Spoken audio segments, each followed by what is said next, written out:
Bonsoir à toutes et bienvenue dans votre émission de musique locale Couleur Pays, l'émission qui vous parle de l'actualité musicale de notre département avec les sorties d'albums, les sorties de clips également et puis les spectacles d'envergure qui se déroulent dans notre département.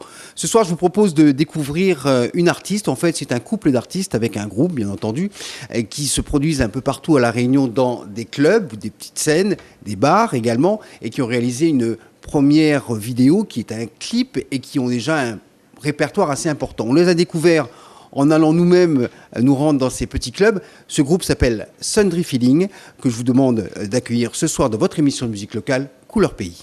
Couleur Pays avec Eric.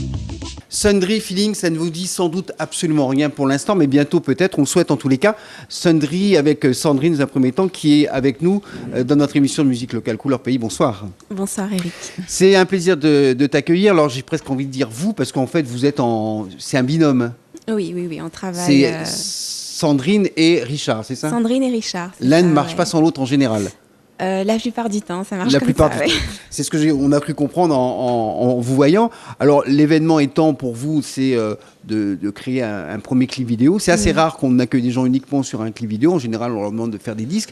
Mais là, c'était suffisamment original pour qu'on puisse vous inviter. Alors, avant d'entrer dans le vif du sujet, la première chose, c'est... vous deux, vous êtes, on a entendu la musique, on va la découvrir.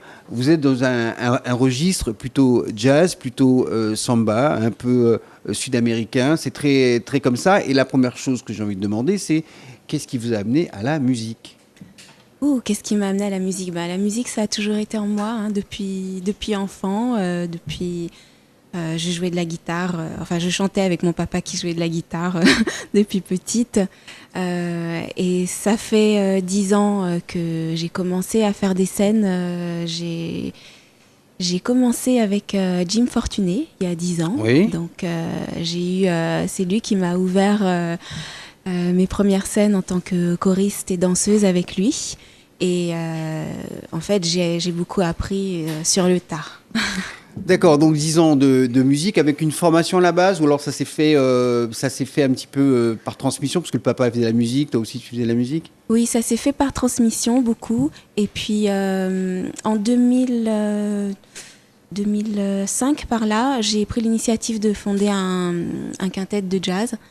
Donc on jouait dans les hôtels de Lille, donc c'est pour ça qu'on n'était pas vraiment connus auprès du public réunionnais. Et ça a duré 5 ans comme ça, les bars, les hôtels de l'Ouest notamment. Donc il y a eu plusieurs aventures musicales, plusieurs quintettes, plusieurs rencontres.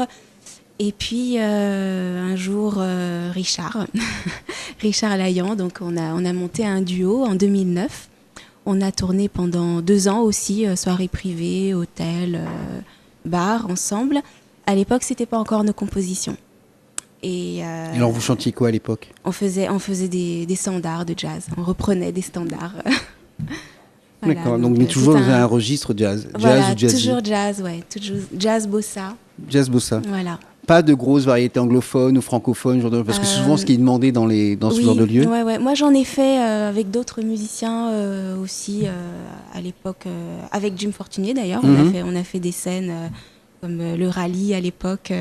Le rallye d'époque, oui. Voilà. On a fait des concerts basés sur autre chose que du jazz, des répertoires assez mélangés. Oui. Il y avait aussi plutôt de la musique locale, parce que là pour l'instant on n'en a pas parlé du tout. Oui. Du local, de l'international, c'était très mélangé. Très varié. Est-ce que toi-même, ce que j'ai pu entendre quand je suis venu vous rencontrer dans ce club à Saint-Paul, c'est la qualité vocale. Est-ce que toi tu as pris des cours, à un moment tu as décidé de dire bon, je vais aussi perfectionner un petit peu mes vocalises en contrôlant un peu tout ça? J'ai pris des cours, j'ai fait des stages. Et Ici j'ai même beaucoup travaillé toute seule. Oui, j'ai fait des stages notamment avec Davy Sicard, avec Laurence Beaumarchais. D'accord. Et puis une experte dans le domaine du lyrique qui s'appelle Alida à Saint-Gilles-Léo. J'ai pris des cours avec elle. C'était des cours ou du coaching? Parce qu'il y a des fois, c'est un peu... un mélange de cours et de coaching avec elle. Hein. Ça sert beaucoup? C'est utile? Oui, ça aide à explorer des registres différents. Et au niveau vocal, et moi ça m'a aidé à prendre confiance pour aller vers des notes et des timbres différents.